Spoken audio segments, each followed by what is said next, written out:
This young, exciting roster. You think about a generational player in Caitlin Clark and back-to-back Rookie of the Years with Aaliyah Boston. Kelsey Mitchell, I think, had the best year of her career. Yeah, I spoke with Caitlin last night, and I think just overall excitement. You know, I have been watching Caitlin play since she was an 8th grader when I was coaching at the college round. The former coach of the Connecticut Sun, Stephanie White, didn't just go away quietly. She almost told the world that her prior squad was a circus of sleazy practices. Yes, she's quitting the Sun to join Clark's side, and the taunts she's slinging are true.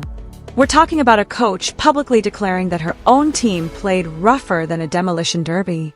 Stephanie White and Caitlin Clark just lit up the WNBA headlines with a bombshell so big it might overshadow any drama from this entire season. For me, having been a part of the WNBA for 25 years, having worked on both sides of it in the media and in the coaching realm, and being a player in this league as well. I mean, this is the moment that we've been waiting. Alyssa Thomas and Carrington, the so-called stars of the Sun, are now being blamed for being at the root of this tragedy. We never anticipated the spectacle in which Clark and White are here to burn them in front of everyone. Just embrace this moment, embrace this opportunity, continue to help this team, this franchise be better, position ourselves for success. The coach who finally brought the Fever out of the trash and into their first playoffs since 2016 was summarily terminated. So, if you're still wondering why Stephanie White would want to coach the Fever and where in the world did Christy Sides go, let's just say you may have been living under a rock for long. Yes, you heard properly. She's out despite having pulled off what appeared to be a spectacular comeback. This decision has produced a tremendous frenzy, with half of the fan base clutching their pearls and calling it unjust and simply stupid after all sides offer this franchise a ray of hope after years of seeming like a continual farce. The other half, meanwhile, aren't exactly holding a pity party. They believe this is a hazardous but vital gamble, necessitating more than just a feel-good return tale. They're yearning for excellence, not mediocrity. It's just a unique opportunity, and I'm so thankful and grateful. When opponents opted to put up the heat, the Fever looked helpless. We're talking about interminable holes in the rotation, wide open shots, and the kind of defensive errors that make supporters want to scream into a pillow. Let's get down to the real dirt here. Sure, she accomplished a playoff run, but her coaching record wasn't exactly spotless. Her defense techniques were about as powerful as damp tissue paper. I was coaching in the college realm and covering her games in college, and just an exciting time for me. Very excited to be working with her and this young.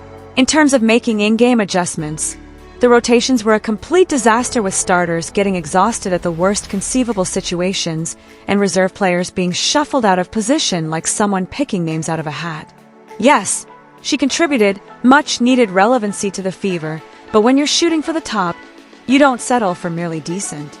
If the opposition team threw a wrench in the game strategy, Sides didn't seem to have a backup plan. She's a lot better, number 22. She puts the ball in the hole a lot more. But I just can't wait. She's a student of the game. Yeah. She loves the game of basketball. She has been so great in how she's handled all of the attention. She just wants to play. She just wants to win. Enter Stephanie White.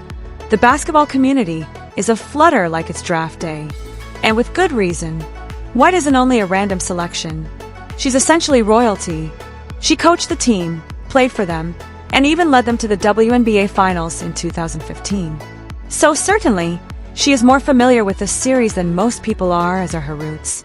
Go beyond a competition that extends back decades. But let's not only focus on the past.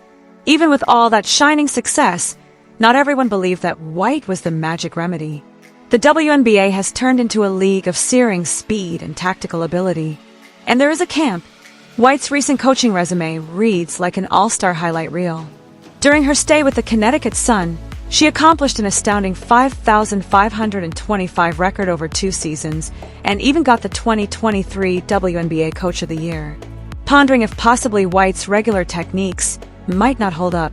Is she prepared to adjust to this hard new tempo, or will she become one of those instructors mired in the past? This is a high-stakes gamble where both White's legacy and the future of the Fever are at stake. Shows you that professional sports is a tough business. I mean, Sides was the coach of a team that got to the playoffs for the first time since 2016. Was the coach of the team that turned around from a rough 1-8 start. Was the coach of a team that... You may not debate with me that Caitlin Clark's debut season was so remarkable that even WNBA superstars had to pay heed. And believe me when I say that it's not hyperbole. In 2024, she led the whole WNBA in assists, which is a remarkable performance for any player, much less a rookie. If you thought that was impressive, wait. She recorded many triple-doubles, as though they were unofficial weekend plans. By the end of the season, she had established herself solidly among the elite, and being awarded the 2024 Rookie of the Year felt more like a formal coronation than a recognition. And Stephanie White, a coach whose name is practically written in the history books of a sport. It's like the Fever believe they need a new voice on the sideline in order to get to that next step, to that championship level. When news came that White, with her amazing coaching skills, may rejoin with Clark on the Fever's bench, the internet went bananas, and for good reason. This isn't just a story about wins and losses. It's about a relationship that feels nearly mystical. White had been a fan of Clark for a long time, even before most people could even spell her name. Back while she was covering Big Ten college sports, she watched Clark work her magic and couldn't stop yelling her praises. She wasn't just a casual admirer of Clark's game.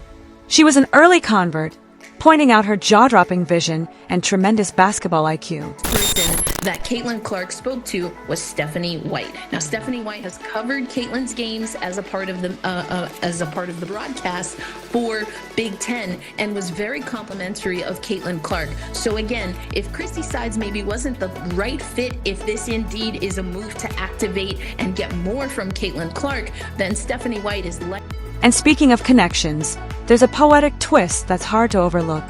Stephanie White was the first player to wear the famed number 22 jersey for the Fever when the squad was still figuring itself out.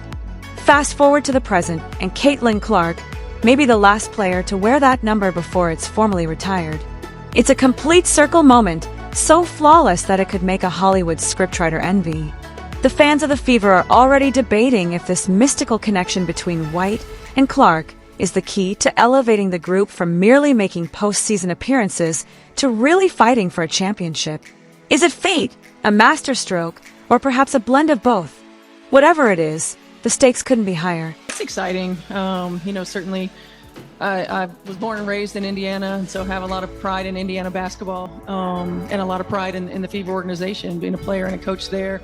And it's exciting what's happening with the organization and where they are. I mean, most organizations have their ups and downs, certainly.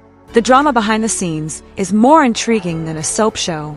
So, don't get too caught up in the beautiful sentiments of this potential reunion. When Christy Sides got her pink slip, there were reports that Stephanie White was circling like a shark ready to pounce. She presumably displayed an instant interest in coaching Clark's club. And let's face it, this timing isn't coincidence. Seeing White make a beena for the Fever after her very effective stay with the Connecticut Sun raised some worries. Was it purely a professional move, or did her long-standing fondness for Clark play a part? Either way, it's an interesting move. But I'm proud of the expansion of the Indiana Fever. I'm enthusiastic, for the future of the Indiana FE. However, this is where things grow tricky. There were challenges throughout White's stay at the Connecticut Sun. One event still has fans talking during a particularly heated game. A Sun player made an unsportsmanlike move that was about as subtle as a sledgehammer.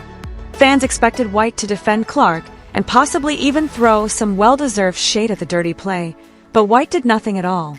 Her silence was deafening, and detractors wasted no time doubting her loyalty. Was she trying to keep the peace, or did she simply not care enough to take a stand? In sports, silence can create a larger impact than words. And White's lack of action left many feeling sour. It's up for contention whether White's decision to remain silent actually helped her. On the one hand, it might have been an intentional tactic to keep the drama from getting out of control and to keep everyone's attention on the team. On the other hand, it could have hurt her reputation by making her appear distant and unwilling to support her players when it mattered. This is a classic case of perception against reality. What does Fever management think of all this? As White ISA returned to Indiana, they probably examined for every potential aspect. Will her past controversies haunt her? Or would her calm personality be the ideal balance for this young, brilliant roster with Clark as the centerpiece? The sky is high. There is little doubt that the Fever is playing for keeps, and White's next move could either start a new round of controversy or create the tone for a new era.